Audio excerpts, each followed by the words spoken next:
बाहरी सौर मंडल में तरल पानी की खोज ने ब्रह्मांड में जीवन की उत्पत्ति के सारे नियमों को बदल के रख दिया है। ब्रह्मांड के उस पार सतह के नीचे एलियन जीवन छिपा हो सकता है। आंतरिक जल महासागर सतही जल महासागरों की तुलना में कहीं ज्यादा सामान्य है। तो अगर ब्रह्मांड में बहुत सारा जीवन है तो संभावना है कि बर्फ के नीचे एक आंतरिक महासागर हो। किसे पता कि बर्फीली बाहरी दुनिया के अंदर क्या छिपा हो सकता है। यह हो सकता है कि चारों तरफ जेलीफिश और ऑक्टोपस हों और एक्सोमून और बर्फीले एक्सोप्लैनेट हों जिनकी सभ्यताएं हैं जिनके बारे में हम अभी नहीं जानते। तरल जल महासागरों की खोज संभावनाओं की दुनिया खोल सकती है। अगर आप बुद्धिमान एक्स्ट्रा टेरेस्ट्रियल ऑक्टोपस सभ्यताओं के बारे में एक्साइटेड नहीं हैं, तो इस पर अब क्या कहूं? हमारे सौर मंडल में जीवन खोजने की संभावना अभी बहुत बेहतर हो गई है। बिल्डिंग ब्लॉक्स और तरल पानी आम है, लेकिन जीवन के होने के लिए आपको केवल इन दो स्थितियों से अधिक की आवश्यकता है। जीवन को एक चिंगारी चाहिए। अणुओं के परस्पर क्रिया करने के लिए जीवन को किसी प्रकार की ऊर्जा की आवश्यकता है। एक चीज जिसने पृथ्वी पर जीवन शुरू करने में मदद की वो है सूर्य से आने वाली अल्ट्रावायलेट रेडिएशन। सभी तारों से अल्ट्रावायलेट प्रकाश उत्सर्जित होता है। हमारी आकाश गंगा में अरबों तारे हैं। क्या किसी भी तारे के आसपास जीवन की शुरुआत हो सकती है या हमारा सूर्य अद्वितीय है? पृथ्वी सौर ऊर्जा से चलने वाला ग्रह है।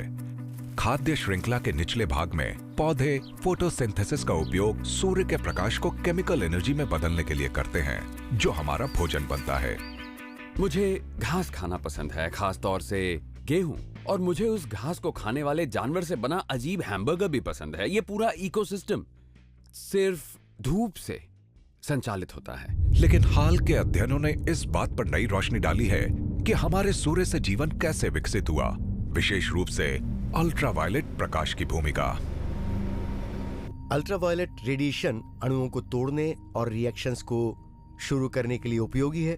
मुमकिन है इसने जीवन की उत्पत्ति में भूमिका निभाई हो। ये सरल कार्बनिक कणों को तोड़ता है और फिर वे खुद को और अधिक चीजों में जुड़कर बन सकते हैं। अब इसे बार बार करते हैं और अंत में आपको किसी तरह जीवन मिल जाता है।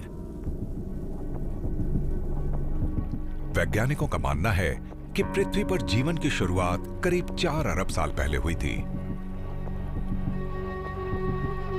एक समय था जब पृथ्वी का वायुमंडल बहुत कम सुरक्षित था। यूवी रेडिएशन का स्तर 100 गुना अधिक था। कम यूवी रेडिएशन जीवन कोड डीएनए के विकास के लिए आवश्यक है। हम जानते हैं कि पृथ्वी पर जीवन डीएनए में जानकारी संग्रहित करता है और फिर उस जानकारी का उपयोग प्रोटीन बनाने के लिए करता है। तो हमारे पास ब्लूप्रिंट और ईंटें हैं। ब्लूप्रिंट डीएनए है और ईंटें प्रोटीन हैं। लेकिन हम सोचते हैं कि पृथ्वी पर पहले जीव में एक ऐसे रसायन का इस्तेमाल किया गया था जो बहुत सरल है। यह सरल रसायन आरएनए था, डीएनए का सिंगल स्ट्रैंड का पूर्वज। आरएनए एक के साथ एक फ्री वाला ऑफर जैसा है। ये एक सेल के लिए आवश्यक दोनों बेसिक चीजें दे देता है। ये इसकी खूबी है। तो ये ईंटें और ब्लूप्रिंट एक साथ होने जैसा था। अन्य अणुओं के विपरीत आरएनए प्रारंभिक पृथ्वी के उच्च यूवी वातावरण के लिए अधिक प्रतिरोधी था, जिससे यह पनप सका।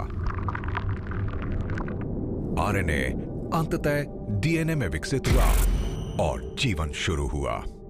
ग्रह पर जीवन पनपने के लिए एक निश्चित मात्रा में प्रकाश की आवश्यकता होगी और एक निश्चित प्रकार का प्रकाश होना चाहिए। यदि सभी तारे यूवी रेडिएशन उत्सर्जित करते हैं, तो क्या जीवन कहीं भी शुरू हो सकता है? जब हम जीवन के लिए अनुकूल स्थानों की